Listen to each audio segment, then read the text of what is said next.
জাতীয় নির্বাচনের আগে কোনোভাবেই স্থানীয় নির্বাচনের সুযোগ নেই বলে মন্তব্য করেছেন বিএনপি চেয়ারপারসনের উপদেষ্টা আব্দুস সালাম। শুক্রবার সকাল 11টায় রাজশাহীর গোদাগাড়ীর প্রেমতলী গৌরাঙ্গ বাড়ি পরিদর্শন ও স্থানীয়দের সঙ্গে মতবিনিময় সভা শেষে কথা বলেন তিনি। আব্দুস সালাম আরও বলেন, ইশরাক ইস্যুতে সরকারের বার্তা নিয়ে বিএনপি অবশ্যই বক্তব্য স্পষ্ট করবে।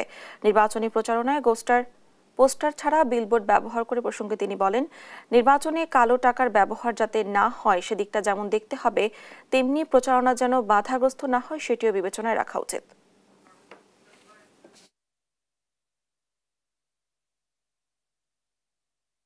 জাতীয় নির্বাচনের আগে অন্য কোনো স্থানীয় নির্বাচন হওয়ার কোনো সুযোগ নেই। কালো টাকার প্রাধান্যটা না আসে, কেউ অতিরিক্ত টাকা খরচ করে যাতে নির্বাচনে বিজয়টাকে ছিনতাই করতে না পারে, সেটার জন্য যতটুকু কৃচ্ছ্রতা সাধন করা দরকার সেটা করতে হবে।